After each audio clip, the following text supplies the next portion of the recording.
Retirement wasn't exactly what Gazi had in mind. In some ways, he was living a life of luxury beyond the wildest dreams of any craft.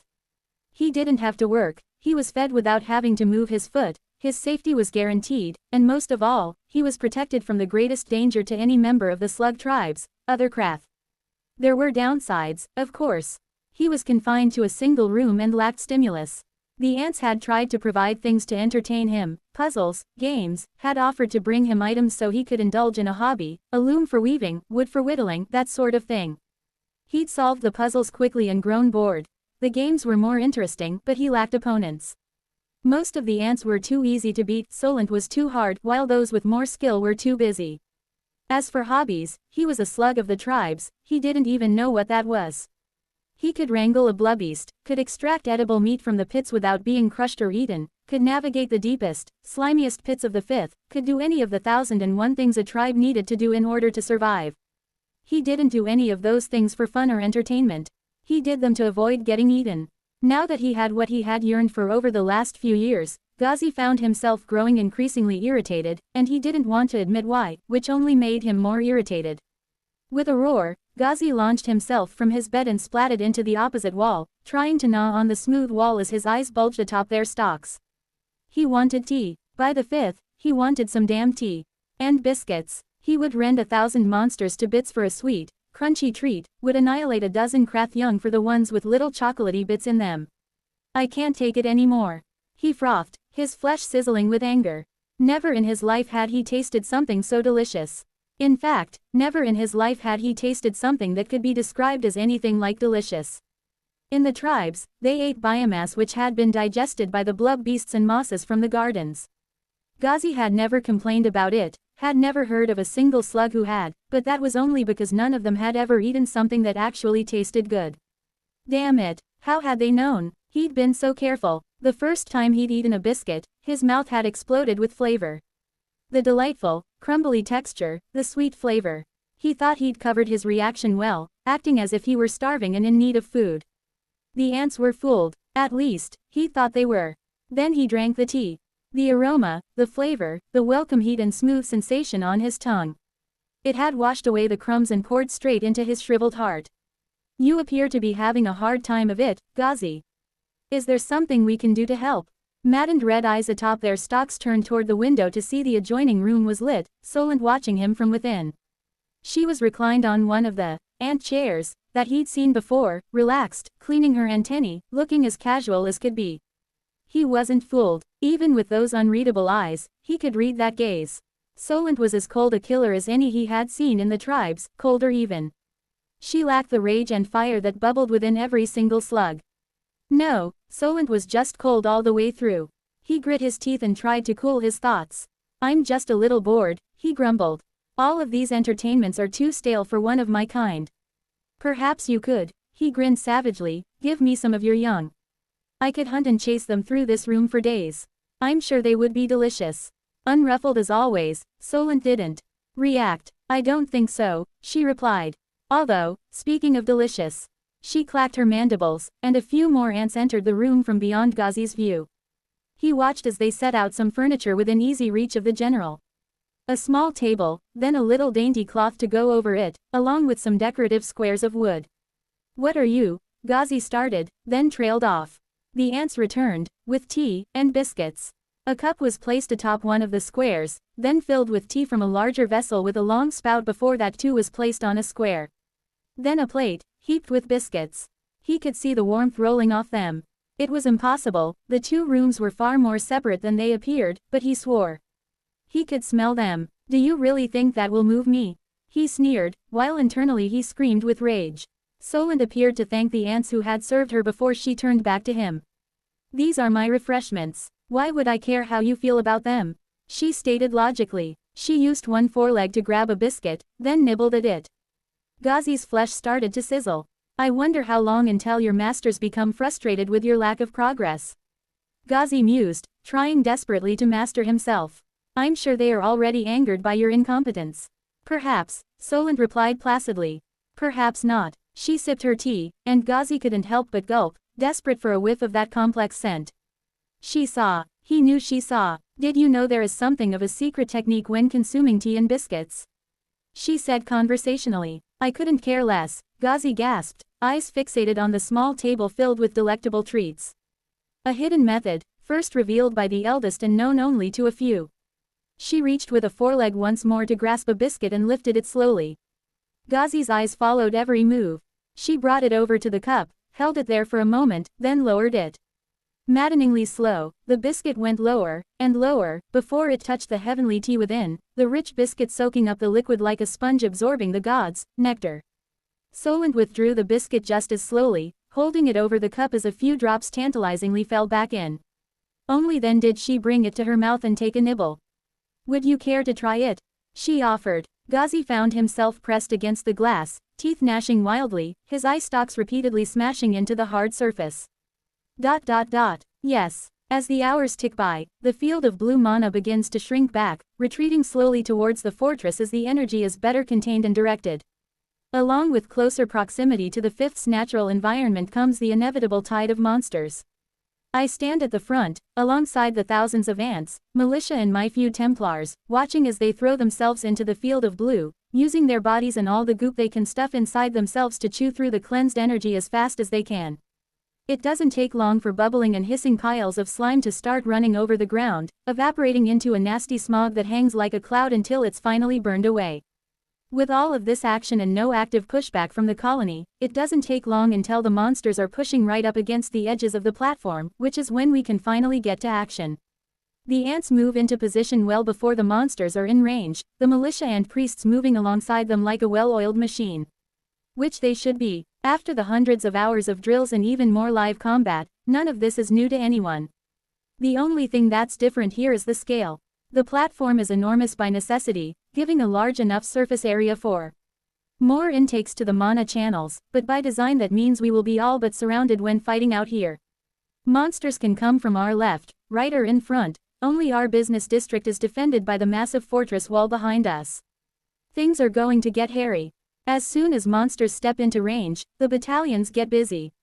Firing projectiles at targets outside the safe zone, using skills that extend their range to slash at unsafe targets, using hooks and crooks and ropes and cannons to latch onto monsters and drag them closer, anything they can do to limit the damage to the structure and maximize it to their enemies. I watch as the fighting starts. I'm not really needed, not yet at least, which means I get to see as an important milestone takes place. All around us, the toxic mana of the fifth presses in until, finally, the first of the massive intakes shudders to life.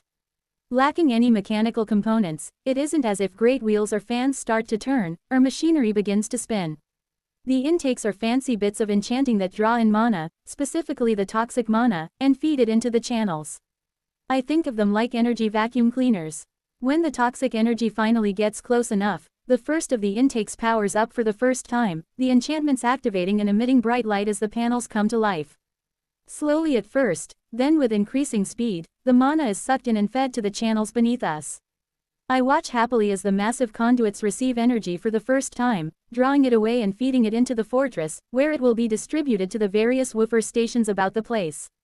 As time passes, the channels fill with more and more mana, a trickle turning into a stream, which will soon become a flood. But of course, by the time that happens, we will be completely surrounded by monsters and fighting a never-ending battle. Good times. Alright, Templars. Obviously I don't want anyone to get hurt, but if you get a chance, I want to see what you can do. I don't really know what you guys are supposed to do, or are supposed to protect me from, but hopefully we can work it out here together. Alice and Jern, you're first. Alice doesn't appear at all happy about this announcement, looking out into the surrounding dungeon with apprehension. Jern, on the other hand, is as unruffled as a hospital bedsheet. He just hoists his axe onto his shoulder and walks forward like he's on a Sunday stroll, Ali's running to catch up with his longer strides. I watch with interest, though I make sure I'm in position to intervene should things go wrong. I don't know what the deal is with these guys, but I certainly don't want any of them to croak trying to help me out. With my new dash skill, I can cover absurd distances when empowering it, so I can make it over to them in a jiffy should the need arise. The organized ranks of the battalions part to allow them through with surprisingly little resistance. Perhaps people are already aware of who and what they are. It wouldn't surprise me, I'm sure Bane and his followers have been ranting and raving about them for a long time, and the colony takes an interest in this sort of stuff. Alice is more of a magic type person, but she also moves into this battle with a bared blade, some sort of short sword by the looks of it. I wonder how well they can use them. It's not like the torpor police or expert fighters or anything, but I'm sure they were able to work something out so they can at least defend themselves. If they're useful, that would be holy moly. Before my thousand-lensed eyes, the two of them flicker and disappear, then reappear on either side of a monster the ants had managed to drag into the safe zone. Another flicker, and I can't even tell. Oh snap. They changed places, as if they dashed straight through they did. The head just fell off. What the heck am I even looking at? For the next 10 minutes I watch as the two hop about the battlefield, dispensing sweet, inevitable justice to the monsters of the fifth. Jern is like a dervish, his axe always in motion, chopping, slicing, deflecting everything that comes his way. Alice deploys a more mixed style. Sometimes she unleashes powerful flames, other times she lashes out with her blade. The two of them slip from shadow to shadow, becoming almost impossible to track.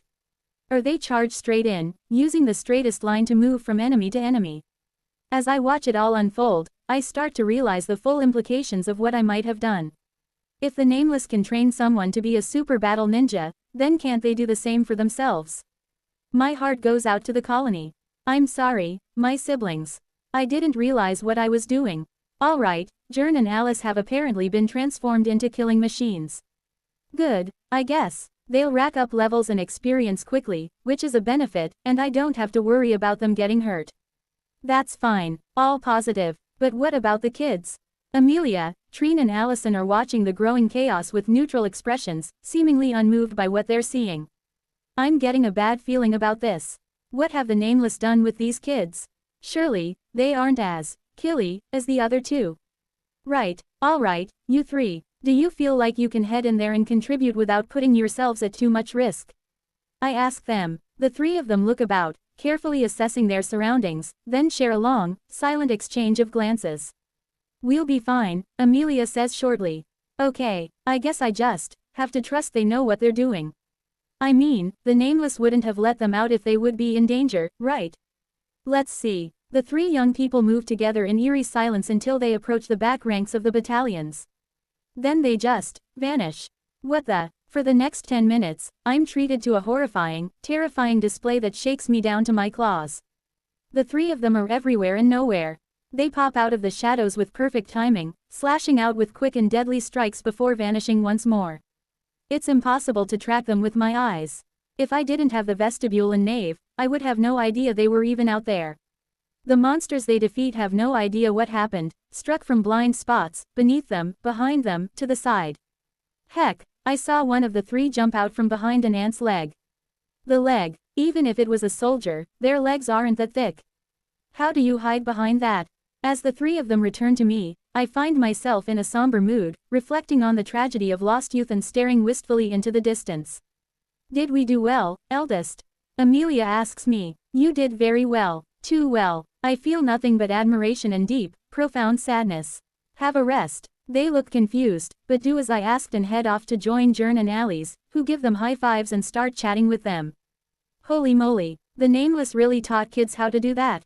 Well, I can't put the blame entirely on them. I'll have to have a word with Chrysalis when we catch up next. I'm fully aware she was involved in pushing them to this point. I wrestle with my own emotions for a moment. I mean, is it a bad thing that they can defend themselves? Of course not, but having such young death machines leaves an itchy feeling in my mandibles.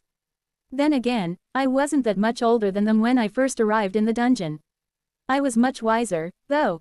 Definitely. Bah, I'll worry about it later. You can't put spilled babies back in the bath. Which explains human hygiene standards.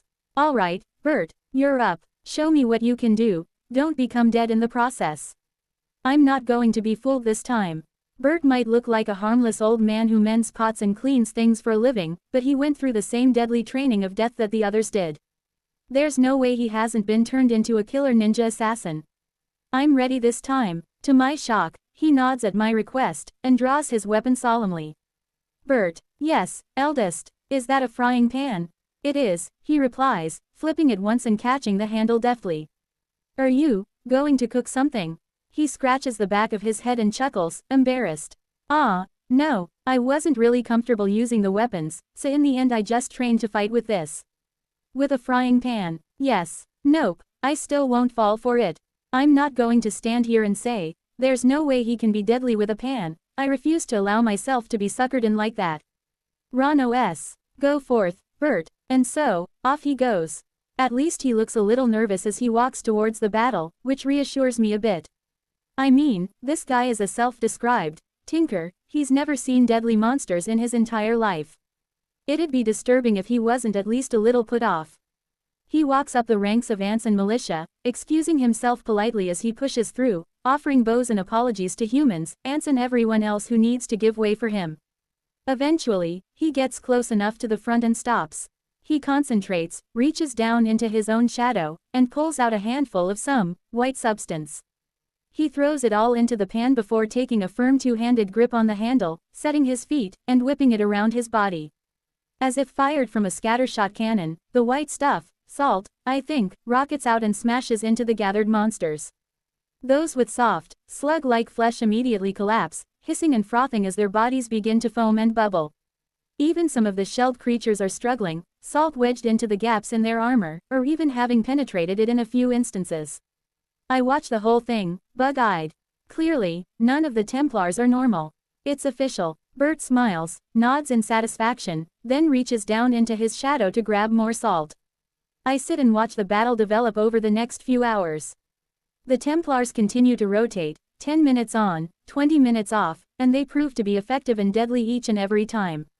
They don't have the ability to affect the battle on a large scale, not yet at least.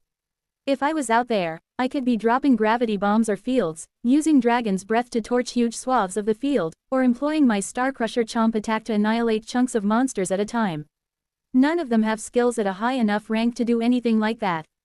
There just hasn't been the time. What they do have, however, is truly impeccable training. It's making me appreciate all over again the lectures that Granin always gives me. Ranting about how skill ranks and skill aren't necessarily the same thing. Sure, earning a new rank in axe, or whatever, will give you shiny new abilities, make you swing harder and faster, but to truly master a weapon, you need timing, grace, experience and knowledge. You need relentless practice to make the movements second nature, ingrained in your muscle memory. You need to learn the limits of your body and push beyond them. Only then can you truly be called a master. Going even beyond that, the folk train to push themselves even further. Having the ability to send a wave of sword light is nice and all, but if you can't control it, bend it to your will and turn it into some sort of 10-point Lotus Falcon Stars of the Dragon Moon Lily attack, then they think you're a chump. Because you are. So while they aren't able to win the battle by themselves, they are super efficient and effective at what they do. Jern moves like the axe as part of himself, he doesn't even need to look at his target, doesn't need to see a strike in order to block it. His footwork is impeccable, the full weight of his body is behind every swing and the axe just doesn't stop moving. Left to right, up then down, it traces glittering arcs in the air as Jern wields it perfectly within himself. All of them are like that. They never take on a challenge they can't handle, they never forget to leave themselves a way out and they don't bother to strike if they can't contribute. Every time they engage, it's in a decisive manner, ending the fight, or tipping it heavily in the favor of the defenders, then they vanish. They may not be winning battles by themselves, but I'm pretty sure the levels are going to come quickly. They amass plenty of last hits, which is a good thing. Sure, the ants and militia need them too, but these Templars need to level up so we can get a better idea of what they do. Still, the defenders are holding on well, and with the Templars helping out, there doesn't seem to be much for me to do. Which is nice. And here was me expecting to be out in the toxic area having to fight until my carapace started to melt. Just when I'm busy patting myself on the back and settling in for some intense, heavy-duty relaxation, a deep roar resounds from further down the tunnel.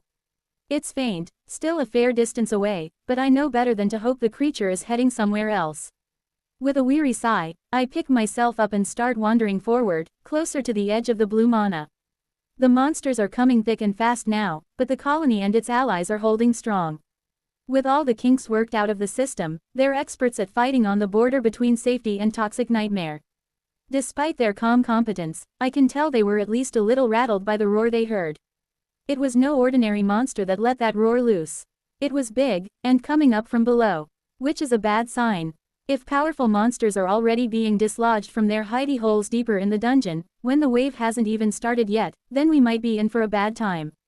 As I step over the ranks, placing my legs carefully to make sure I don't step on anything I shouldn't, several of the humans and Golgari mixed amongst the ranks reach out with their hands, trying to touch me as I move past. I mean, sure, why not, I suppose. Seems a little rude, but they're here fighting alongside the colony, so I can't get too mad. Once I reach the front, I settle in and get ready to see what comes, sending a blast of dragon's breath out every now and again. The roar resounds again, closer this time, of course. The slime along the walls ripples and sways, and I can feel the pressure blowing against the sensitive fibers of my antennae. Whatever this is, it's a big boy. Thankfully, I may have just the thing to deal with a monster like this. It's been a few days since I improved my skills, and all that time, my sub-brains have been churning away, decoding and practicing the new spell form I was granted from my gravity magic affinity. It's still a bit rough, which is putting it mildly, but I think I can knock together a cast. Whatever this big monster is, I think it seems like just the sort of thing to test my new spell on. You might want to give me a little space, I warn the ants around me. I've got a new trick, and I get the feeling it'll be a bit disruptive. 10 seconds later and the nearest ants are over 100 meters away, giving me my own wide section of the platform to defend. Well, it's fine, I can hold this while I try to stitch together the lousy spell. I've said it before, and I'll say it again, even the most basic spell forms in this world are hard work, masterpieces that require thousands of individual strokes of the brush to get right. In some ways, the gravity bomb is the simplest of all my spells, since all I have to do is shove a bunch of mana into a small space and squish it, but what it lacks in complexity, it makes up for with the sheer effort required. This new spell is like doing both at the same time. I have to paint an incomparable masterpiece, while simultaneously straining my brains to the point of bursting. Which is a nice twist. Thanks, Gandalf. The spell form is an ungodly thing, requiring such absurd precision, control and focus that it even puts the omni-elemental construct to shame. My sub-brains have spent every spare moment puzzling, testing and working on mastering this spell, and to be honest, I'm only fully confident with about half of it. At least I've been able to work out in a vague sort of way what the spell should do. I didn't know what to expect from a new gravity spell, given that I have a limited understanding of how it works. It pulls stuff in, right? The gravity well already lets me do that in pretty much every way that matters.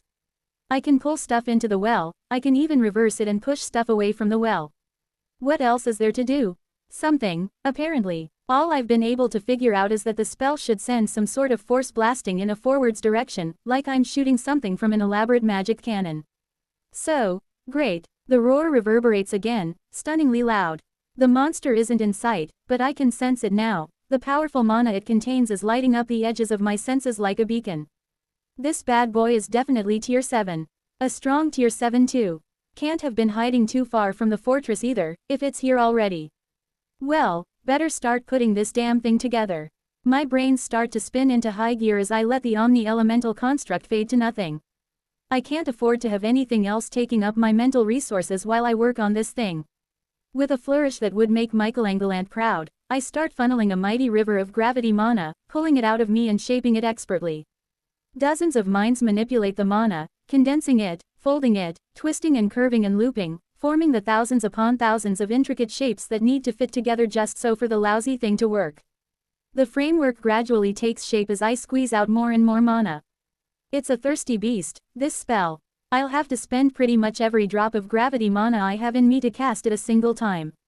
In terms of shape, it's kind of like a vertical loop, with two horizontal loops linked together meeting in the middle of the first one. However, inside each of those three loops in an absurd amount of dense detail. Spiraling coils that twist in and around themselves like those infinite shapes are everywhere, making the internal structure of the spell like an Escher painting after a dozen cups of strong coffee. Working on it is quite literally brain-melting, and I quickly burn through the parts I'm comfortable with and into far less familiar territory. At this point, the strain doubles, since I have to hold the entire thing together while I stop, start, add sections, find they don't fit right, unpick them and do it over again. Meanwhile, our approaching friend makes their presence known. As suspected, it certainly is a big chap. It's a snail, which is fairly standard, given what we've seen so far in this stratum, but it quickly differentiates itself. For one, it's massive. Easily larger than me, the snail towers over the other monsters nearby, a testament to its large spend and might. Unusual for a snail, it has an enormous maw, with hideous, spongy-looking teeth that undulate inside its perpetually open mouth. Even worse is its tongue. Every now and again, the beast shoots the thing out and latches onto a nearby monster, giving me a good look at it. It looks like it's 90% saw blade as opposed to tongue, with thousands of ugly, razor-sharp-looking teeth covering the surface. Yikes. The shell is a towering thing, and from the center on either side extends a gelatinous arm that smokes from its sheer toxicity. I do not want to get up close and personal with this thing. And, thankfully, I shouldn't have to, if this all works out. My main mind is deeply involved in the process now, since it's better at handling gravity mana than the constructs are, thanks to its mutations. More and more mana is dredged up to feed this beast as every one of my minds is put to the task of piecing it together. The moment the big snail sees us, and the cleansed mana, a predictable thing happens. It opens its mouth absurdly wide, gets a mad look in its eyes and starts charging straight at us. Surprisingly quickly for a snail, I might add. Hurrying up my work, I realize that the spell is nearly complete. Above each of the two horizontal loops now sits a hollow sphere, and if I'm understanding my own thoughts right, I'm supposed to fill them with an absurd amount of condensed gravity mana. R-O-epsilon-S. But, if I do that, they'll become gravity bombs. Right, suddenly, I have a bad feeling about all this. While some of my brains continue to pick over the rest of the spell, I dedicate the bulk of my focus to emptying out the remaining power I contain within myself, splitting it in half and directing each of the flows into a separate sphere. Once there, more minds take hold of the mana and begin to crush it down, compressing it into that deep, dark purple energy I know so well. It doesn't take long for the spell to become visible, not just to me but to everyone. Two dark spheres begin to form above me, one on my left, and the other to my right. With each passing moment, the two spheres grow larger and darker. The ants and militia move further away. Ah, nards, I contain a huge amount of gravity mana these days, but as the spheres start to fill up, I worry that I might not have enough. Trying to whip together a gravity mana construct at this point would be an exercise in futility. All of my minds are dedicated to holding this lousy thing in place as I sprint to the finish line. Unsurprisingly, the snail is heading right for me, both eyes stretched forward atop their stalks, staring hatefully at my gleaming diamond perfection. I suppose it's a good thing, makes aiming easier. I am a little worried about how quickly it's approaching, though. Can I fill this damn thing up any faster? I mean, this thing is taking forever to cast. There isn't much I can do to speed it up, though. I'm moving as much mana as I safely can and condensing it as fast as possible. So many of my minds are dedicated just to holding the rest of the spell in place, preventing the mana from shifting even an iota as I prepare to complete the cast. I watch, nervously, as the spheres on my right and left continue to swell. I've been close to gravity bombs several times, but not this close. I can't help but have a bit of anxiety about the two orbs just hovering there, ominously. I keep expecting to hear the characteristic shriek of the wind, feel the air whipping my antennae about, but it doesn't happen. The two bombs sit there, inert, just growing. Finally, when the snail is only a few 100 meters away, the spell is ready. I feed in the last possible drop of power I hold within me, crush it down one final time, then let it rip. I don't have the time to give it a final check, so here's hoping it works. I expect something to happen immediately, and I duck down, covering my head with my legs, but there's nothing. Wait, something is happening. It's slow at first, but the two bombs are moving. As the seconds tick past, they move faster, and it takes a bit, but I work out what's happening. They're orbiting each other. The two spheres of absolute darkness rotate, tracing a circle in front of me, one rising above, the other dipping beneath. Faster and faster they spin, increasing in speed well beyond the point where I thought they couldn't get any faster. Then I realize something else. The orbit is decaying. The two bombs are getting closer together. Holy moly, I have a really bad feeling about this. The snail is close enough now to make its presence felt. It rears back, drawing its head almost all the way into its shell before it lunges forward, unleashing a torrent of violently orange sludge that fills the air with noxious fumes the moment it appears. Come on, spell. The two bombs draw closer and closer, and when I extend my senses for a moment, I can feel the truly absurd amount of power being generated between the two spheres. Man, I wish I had a shell I could hide inside, the suspense is killing me. The two spheres finally touch, and purple lightning explodes from the contact. Crackling purple light jags through the air and rips deep grooves into the rock, even digging lines into the diamond platform. Whoops. Still rotating, the two bombs continue to fall into each other, combining, merging, and forming something else. A hideous void takes shape at the heart of the merger, pulsing with dreadful power. More lightning cracks around the orb, forming a halo of destruction from which forks leap out to tear across whatever they touch, including my own carapace. Ouch! Finally, the two bombs fuse completely, and only the void is left in their place. I cringe in fear from my own creation. There is so much power. That orb to me looks like a herald of death more than an angel of salvation. A empty set yes. So much energy, an absurd amount, all held in place by the spell form I created. But even that shape, so intricate and layered, can't hold this beast back for long. No, something has to give, and at last, it does. A tiny hole appears, an infinitesimal opening, and the void, unable to hold itself together any longer, unleashes its energy through that gap. The world around me goes black. Time slows. A lance of pure darkness blasts forth, and the world seems to scream in pain. Ah, I think I figured out what this spell is called. Singularity. I don't want to look, but I can't close my eyes. Everything the beam touches is annihilated. Everything near the beam is annihilated. Like the finger of the Reaper, everything it points at just ceases to exist, broken apart at the atomic level. The noxious fumes are gone. The orange sludge is gone. The snail, you guessed it, gone. More accurately, a good chunk of it is gone. The beam itself is probably a meter wide, and it bores a hole straight through the offending gastropod. The void collapses in on itself, shrinking with each passing second as all of its energy is given to the beam. When the orb finally winks out of existence, the beam goes with it. Light returns. Time returns. The gathered ants and militia watch in stunned silence. Even the monsters of the fifth seem momentarily cowed, unable to understand what they just saw. Even I don't understand it, damn it. And that was unempowered. Just what am I becoming? This is our chance, Leroy hissed. We can't mess it up again. Shish. Her second in command, Hamadant shushed, waving her antennae to dispense the scent faster. We don't know who might be paying attention. The two looked around surreptitiously, then paused, then inspected the shadows beneath their feet. Leroy went as far as to prod her own shadow with an antenna. I think we're in the clear, she said, dubious. We don't have much time, Hamadant said. Artisan said the armor will be repaired in less than a day. The evolution might take longer than that, Leroy fretted. What if it's not finished in time? We have to take this chance, Hamadant stated, emphatic. It was your idea, and we all agreed. Mufasant was particularly keen, Leroy muttered. She trampled over all our doubts. If any of us evolve with supervision, they're going to demand we explain our options and choose them for us, Hamadant said. Our only chance is for one of us to evolve in secret and find the right option for the rest of us to pick, and you're the only one who's reached max level. We're counting on you, Leroy. Member of the council, among the oldest of all the ants in the colony, leader of the immortals and constant disappointment to the eldest, Leroy felt her heart swell with powerful emotions as her second-in-command placed a leg on her carapace and spoke so earnestly.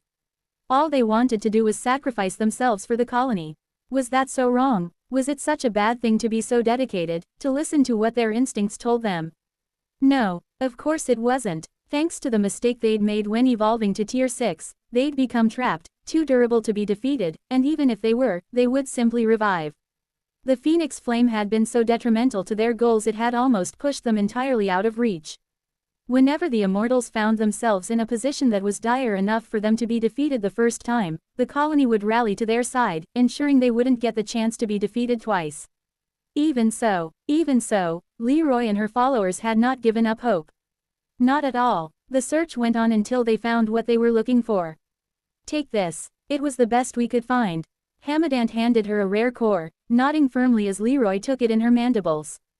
Good luck. Show us the way, she said, then turned and scuttled out of the remote chamber they had stowed themselves in. Again, Leroy was deeply moved, then firmed her resolve. This was a chance. She was going to undo her mistake and find the evolution that would counteract their current evolution and its cursed Phoenix Flame organ, giving them a chance to achieve their true goal. Concentrating, Leroy began to absorb the core, feeling its energy being added to her own, the gem within her body swelling and pressing against her insides. The pain was good, she welcomed and embraced it. This pain was nothing compared to her burning will, her defining ambition. When weighed against her need for glorious sacrifice, what was pain? Nothing. When the core was fully absorbed, she took a moment to center herself. This would be a big evolution, the first of the immortals to rise to tier 7. This time, she couldn't afford to make any mistakes. She would read the full description of everything. She could already imagine the eldest laughing at her, forcing the rest of the immortals to follow in her footsteps if she made another error. This time, it would be flawless. She initiated the evolution process and focused her mind, quieting her spirit which cried out for selfless sacrifice, achieving a sort of mandible-clenched focus. As she engaged the evolution menu, she flicked through the notifications until the list of possible species appeared. She honed in on each item, reading each word as if her life depended on it. Salvation lay in these words, and she would digest each and every one fully and completely. For herself, for her followers, for the search, your evolution options are as follows. Enduring Soldier, Unending Warrior, Undying Commander. Leroy winced. Things weren't off to a good start. Even looking at the names, things didn't seem promising on the surface. Hopefully there was something better in the special or rare options. She would check the details of each evolution. Of course, the previous mistake couldn't be repeated. Yet she was hoping there would at least be something that seemed promising on the surface. Ronobes. Phoenix Soldier of Endless Rebirth Special, Unquenchable Flame of the Colony Special. This wasn't getting better. Just look at those names. Leroy wasn't exactly sure what unquenchable would entail, but she knew it wasn't good. She wanted to be quenched. Fully quenched. Every day she spent in a less than satisfactorily quenched state was a fresh agony.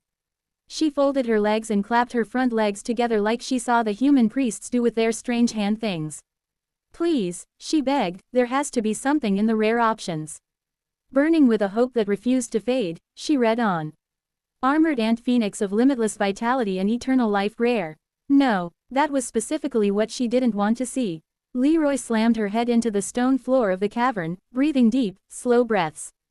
There was hope. There was still hope. One option remained, and it would surely be just what she was hoping to see. It had to be. It had to be. Fallen Zombie Soldier, Rare. Expecting the worst, Leroy tilted her head to the side as she read the evolution. Wasn't this sort of promising? Fallen. That was a good start. She would love to have fallen. And zombies. Zombies were dead, weren't they? She distinctly remembered that zombies were heavily involved with death mana and had something to do with dead things. Wasn't this perfect? No, she wouldn't be tricked again. The description had to be checked. Thoroughly checked. Rare evolution. Fallen Zombie Soldier, Rare. Plus 20 bonus to Cunning, plus 100 bonus to Will, plus 250 bonus to Toughness, plus 150 bonus to Might. Embrace death, and it will never leave you. The Phoenix Flame organ will be consumed. It's perfect. Leroy roared, eyes bulging from her carapace, and slammed accept. A few modifications to turn her into the perfect sacrificial soldier, and her evolution would be complete. She couldn't wait until the eldest saw her again. They wouldn't be laughing this time. By the time the carvers returned to finish the defensive works on the platform, I am a wreck. And I don't mean in the emotional sense. I mean, I am physically and mentally a wreck. Monster activity rose day by day, and the Krath egged it on, leading hordes and hordes of monsters to descend on us, taking pot shots and using their foul magic when they got the chance. I've been doused in acid and slime so many times I'm worried it's starting to seep into my diamond carapace. Despite my best efforts, the platform has suffered significant damage. By the time the build teams return, massive chunks have been blasted out of the diamond coating and 2 of the intakes have been destroyed. I've done everything I could to take the heat off the battalions and keep the Templars safe, but the toxicity levels in the 5th have gotten so high I can no longer step into the mana for more than a minute at a time. That means I'm fighting on the front, trying to take as much punishment as I can to keep the others safe. It's been brutal. The other platforms, without the aid of my magnificent self, have suffered even worse. We managed to avoid losing any ants to capture, but injuries and even casualties have been high. When the walls and defensive embankments are finally done, I can't help but collapse to the floor. I need a holiday. Looks like you've been working hard, eldest, Tungsten says as she walks over. She's been here managing the build teams for the past few days, and as I look over to her, my antennae go stiff with shock. Holy moly, Tungsten, are you alright? What are you talking about, eldest? I'm completely fine, so she says, but her carapace has gone gray. I swear I can see the specter of death hanging over her shoulder. Back, you demon, back, you look like you're barely hanging on to life. Your legs are shaking and your antennae are dragging on the ground. What the heck happened? Oh, I've just been working hard along with the other builders. Don't worry, we've been getting enough rest. She's practically a ghost. In fact, looking at all the builders as they make their way off the platform, every single one of them looks as if they are on the brink of falling straight into their own grave. I've never seen ants look so completely exhausted, it's almost beyond belief. Seeing my concern, Tungstand waves me off with one leg. Oh, it's fine, eldest. The fortress is just about finished now. A few final touches, and it'll all be done. A few final touches. On what? Their gravestones. This cannot be allowed to stand. Get them, I yell, pointing at Tungstand and several nearby work crews with my legs. The nearby soldiers, healers, carvers and generals all freeze, wondering who the heck I'm talking to. Eldest, Tungstand says, staggering to the side a little. What are you? Shadows begin to gather. All of them, I demand. All of the build teams need the full treatment. If they keep working like this, they're going to brick themselves into a wall or something. Darkness crowds around the edges of my vision as the lights begin to grow dim. Eldest, who are you talking to? Tungstand remains pleasant, completely oblivious to the gathering danger. This is a sure sign of just how out of it she is. The world goes black, then blinks back to light in an instant. Tungstand and the rest of the build teams are gone, vanished without a trace. The surrounding ants and militia stare at the empty space left behind by the vanished ants, then turn their wide-eyed, haunted stares in my direction. Oh, come on, I say, you could see how tired they were, same as I could. The fortress is pretty much finished, so we need them rested before the wave breaks. They know I'm right, they're just weirded out at hearing me tell the torpor police what to do. Bah, who cares? If anything, maybe now they'll listen a little more closely when I tell them to get enough rest. RHNOS. Speaking of rest, I think I need some too. With the platform repaired and properly defended, with walls and all the other defensive gizmos the mages and carvers cooked up, the battalions should be able to hold much better than before. I'm heading out, I announce to anyone who's listening. I feel a tug on my consciousness, and realize that the Templars are coming along as well. Fine, I suppose. They've been fighting hard too. Can someone make sure Tiny, Chrysalis and Nvidia get a break as well? I'd like to talk to them, I say as I wander off. The three of them are too far off for my pet communication to work, so I'll have to rely on someone else passing the word.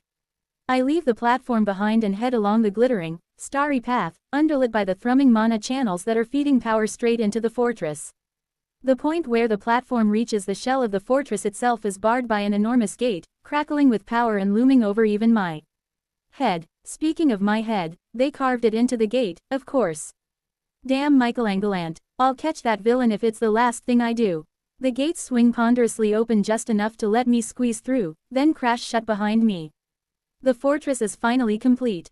I head deep into the fortress using the main tunnels, which are, of course, bustling with activity. There aren't as many groups running around delivering building materials, since the fortress is largely finished, but that doesn't mean there isn't plenty to do. The internals of the fortress are still being worked on, furniture, rugs and various other decorative items are being brought in, and I see so many ants carrying end tables and chairs I wonder if this place is turning into a furniture warehouse. Other than that, with all the workshops up and running, deliveries of metals and other precious materials are still pouring into the fortress. Everything needed to build this place has been used, but now they want to stockpile replacements to fix the inevitable damage that will come during the wave. So the fortress is still a hive of activity, but, when it comes to the colony, that's always going to be the case no matter where you go. If they aren't feeling busy, then my siblings aren't satisfied. I head deep into the fortress, close to the middle, before I find a chamber without too much activity and slump down, tired all the way down to my core. I can understand why it's considered so hard to get anywhere in the fifth a lot better now. Sustaining any sort of presence requires such an absurd amount of resources and effort that for anyone other than the colony, it simply couldn't be worth it. If the colony were to be paying for all the materials and labor that's been used down here, it would bankrupt the Brathian island conglomerate 10 times over. Literally millions of individuals have devoted every ounce of their effort over a period of months to get us this far, not to mention the precious resources that have been gathered across 4 layers of the dungeon from the colony's territory. With all of that effort, and all of that expense, we've built a single outpost in the 5th. It's a mighty fortress, sure, but there's only one. We've breached less than 100 kilometers into the 5th and have been holding out by the thinnest edge of our mandibles. It's harder than I thought it was going to be, I guess is what I'm getting at. I sit, ruminating on my experience in the 5th so far, until I hear heavy footsteps approaching. Tiny stomps into the chamber looking as tired as I feel. The big gorilla is slumped over at the shoulders, his fur singed and melted off in patches, and he barely musters up the energy to flick me a thumbs up as he walks over and drops onto the ground next to me. I wave an antenna in greeting and get a ghost fist in return. Even now, hey, buddy, been tough going out there. Bad fights, he huffs, and I get a brief glimpse into the simmering frustration bubbling under the surface. He hasn't been able to fight the way he likes, punching things in the face, so I can understand why he's annoyed. We'll get our chance, I promise him. Somehow, someway, we'll find a way to let you sock them right between the eyes, all right? He nods and sighs loudly, his massive shoulders and chest rising and falling with his breath. I seriously wonder how much this ape weighs. He's got so much densely packed muscle, not to mention his absurdly dense bones. It doesn't take long for Tiny to fall asleep, slumped against the chamber wall, and I sit, waiting until the next member of the group arrives. NVIDIA flutters in, looking much the same as he always does, a lidded eyeball with long, stick-thin arms dangling down from either side of his non-existent body. His little wings look comically small, but somehow they manage to hold him up as he drifts over and lands on Tiny's shoulder, settling into the fur. Hey there, how've you been? I has worked hard SSSSS. We all have, but I appreciate it. Thanks for your help. His eye gleams with some sort of devilish light. You are welcome SSS, he hisses in satisfaction. Soon enough, his eye begins to droop down and he's fast asleep, absurdly small on Tiny's enormous frame. Which means I just need to wait for Chrysalis. Except, after a while, she still hasn't appeared. I thought she'd come running, since we haven't seen each other for a while. A sneaking suspicion creeps into my thoughts and I look down at my shadow. Extending one of my legs, I start prodding at it, trying to sense if there's anything in there. I don't think there is, but she should be here already. Where the heck? Ah, nards, Chrysalis, get out of me. There's silence for a moment. Chrysalis, I'll make it an order if I have to. Fine, she grumbles. Darkness begins to seep out of my carapace and pool on the floor, a puddle of pure black that slowly takes shape into a little ball with innocent, wiggling tentacles. It is a decidedly unpleasant process to watch. And Omicron bees. Don't do that, I tell her, shuddering. The inside of my carapace is for me, all right. I need that space. But you look so adorable from in there, master, she says pleadingly. Never, ever explain what you mean by that. Go to sleep, sheesh. When Sarah arrives not long after, she finds the 4 of us bundled together against the wall, sound asleep. When I wake up from my torpor, Chrysalis, Tiny, NVIDIA and I spend a pleasant time chatting and catching up with each other. Everyone has struggled to some extent over the last little while. Defending the platforms has been a grueling task, and none of us are so powerful we can comfortably shrug off the increasingly dangerous environment. Tiny's had a hard time, since he has the shortest range of all of us, if we discount his ability to shoot lightning. Blasting things with large amounts of electricity has always been his least preferred method of doing things. After all, why not use the electricity on your fists, then punch and zap things at the same time? The big ape mimes for us how he had to fight, ducking and weaving as he dodges imaginary blasts of slime and mucus, occasionally unfurling his wings for a dramatic leap into the sky before crashing down with mighty blows. It becomes clear just how hard it's been for him. Fighting at such short range, and with such pitiful defense, he was constantly forced to dodge and move to avoid being deluged with slime. Once monsters got close enough to the blue mana, he could finally unleash strikes from his hands and pummel them into oblivion, but the closer the monsters got, the more he had to dodge. No wonder he's so irritated. NVIDIA, of all of us, had the easiest time. He's been putting his combustion magic to good use, exploding swarms of enemies one after another from a safe distance. Even taking into account the capacity of the 5th to eat away at mana, his mind is so powerful he could still force his spells a good distance into the toxicity, far enough he was never in any real danger.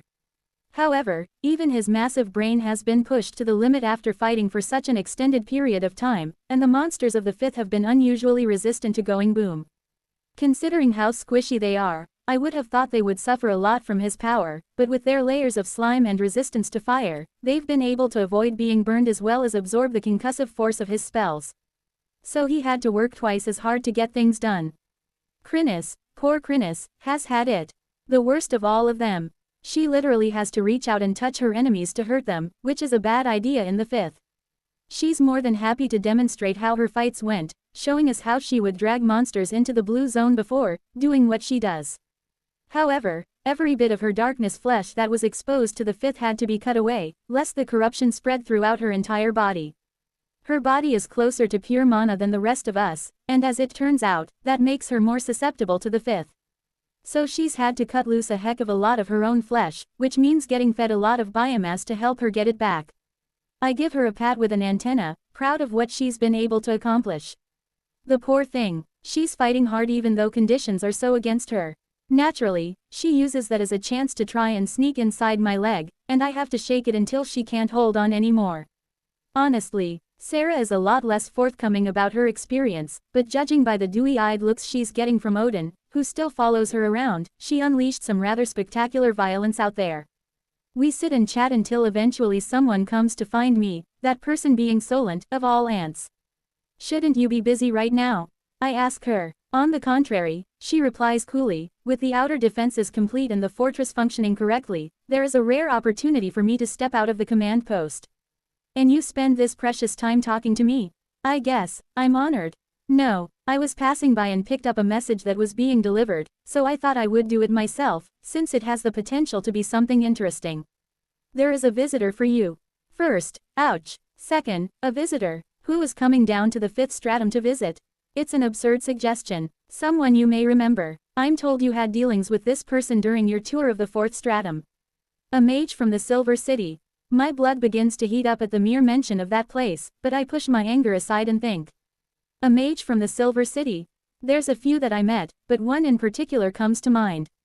Rathwin Werelos. Seemed like a reasonable sort of person, even tried to talk me out of fighting the dragon bird, as I recall. All right then, I say, picking myself up. I'll go and meet him. Where can I find him? As it turns out, the usual protocols for welcoming and housing guests aren't in place yet.